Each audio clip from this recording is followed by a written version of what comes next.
تیری گلے کو چھوڑ کر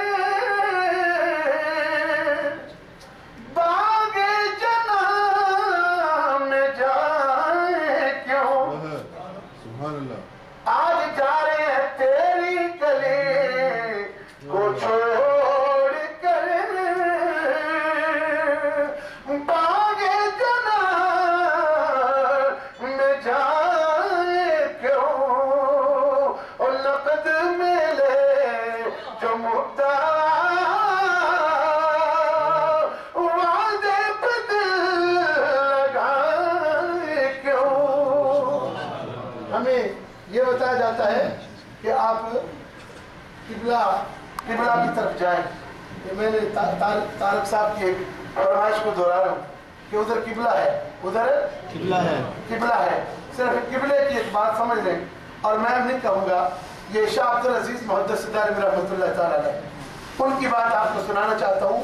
شاہ عبدالعزیز محدث دہلوی وہ ہیں کہ جو بل واسطہ یا بلا واسطہ تمام جتنے بھی حدیث پڑھنے والے برصغیر میں سب کے استاد ہیں، جن کی سند ان تک لازمی جاتی ہے. حضرت قاری صاحب اس بات کے گواہ ہیں، یعنی وہ حدیث پڑھانے والوں کے پہلے بڑے استاد ہیں، ان تک جاتی ہے. اور وہ تفسیر عزیزی میں یہ واقعہ لکھتے ہیں، تفسیر عزیزی میں یہ واقعہ لکھتے ہیں. میں یہ بات کر رہا ہوں اس لیے کیونکہ آخری بات ہے. لوگ کہتے ہیں کہ قبلہ کی طرف جاؤ، قبلہ. اب میں بتاؤں قبلہ ہوتا کیا ہے. یہ میری زبان نہیں، شاہ صاحب کی، شاہ عبدالعزیز محدث دہلوی کی. یہ بات نہیں میں رکھ لے کہ شاہ صاحب کو سارے مانتے ہیں، اپنے بھی دیوانے بھی.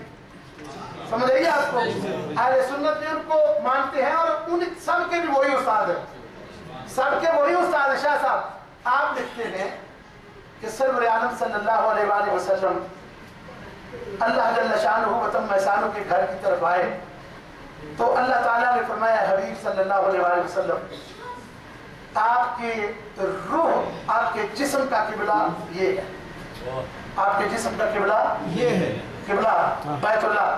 سمجھ آئیے آپ کو؟ آپ کے جسم کا قبلہ بیت اللہ. قبلے کا معنی کیا ہے؟ قبلے کا معنی ہے سامنا، آمنا سامنا. یہ اصل معنی ہے. قبلے کا معنی کیا ہے؟ آمنا سامنا. دیکھیں نا، یہی وجہ ہے کہ انسان کو بھی قبلہ کہہ دیتے ہیں نا. آپ انسان کو قبلہ کہے تو کبھی کسی نے شرک ہے؟ بولو نا. کبھی کوئی کہتا نہیں ہے. حالانکہ قبلہ تو وہ ہے جس کا طواف کیا جاتا ہے، وہی ہے نا قبلہ. اور جس کو قرآن نے لفظ میں کہا قد نرا تقلب وجهك في السماء فلنولينك قبلة ترضاها، قبلة ترضاها. قبلہ تو وہ ہے، پر آپ انسان کو بھی قبلہ کہتے ہیں. کبھی شرک نہیں ہوا. شاہ صاحب نے اس مسئلے کا حل نکال دیا اور بتا دیا، کہا کہ اگر عقل ہوئی تو اس پر غور کیا تو پھر کبھی جھگڑو گے نہیں. فرمایا کہ خالق کے کائنات نے فرمایا اے حبیب یہ جو قبلہ ہے یہ تیرے جسم کا ہے، تیری روح کا یہ قبلہ نہیں.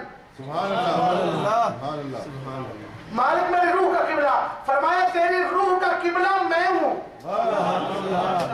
تیری روح کا قبلہ، تیری روح کا قبلہ میں ہوں. تفسیر عزیزی حوالہ نوٹ کر لے. شاہ عبدالعزیز محدث دہلوی فرمایا کہ تیرے جسم کا قبلہ یہ ہے، تیری روح کا قبلہ میں ہوں. جب یہ بات ہو گئی تو خود خالق کے کائنات نے فرمایا اے حبیب بتا کہ ہر چیز کا قبلہ ہے، ہر چیز کا قبلہ ہے. ہر چیز میں ذمہ داری سے بات کہہ رہا ہوں، پوری دنیا کو چیلنج کر کے یہ بات کہتا ہوں. شاہ صاحب کا حوالہ پیش کر دیا ہے. فرمایا ہر چیز کا قبلہ ہے، تیرے جسم کا قبلہ یہ، تیری روح کا قبلہ میں.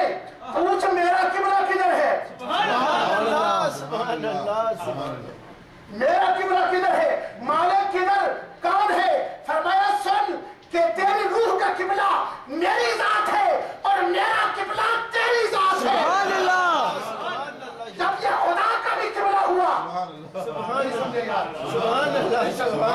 آپ کو نہیں سمجھ جو بات میں کہہ رہا ہوں. قرآن کی قسم ذمہ داری سے بات کہہ رہا ہوں. چیلنج ہے پوری دنیا کے مسلمانوں کو. آئیے غور تو کریں اس بات پر. فرمایا تیرے جسم کا قبلہ یہ گھر ہے بنا ہوا جس کا طواف کیا جاتا ہے، جس کے ساتھ حجر اسود کو بوسے دیے جاتے ہیں. یہ تیرے جسم کا قبلہ ہے. تیری روح کا قبلہ یہ نہیں، تیری روح کا قبلہ میری ذات ہے اور میری ذات کا قبلہ تیری ذات ہے. اس لیے فرمایا نا ثم دنا فتدلّا،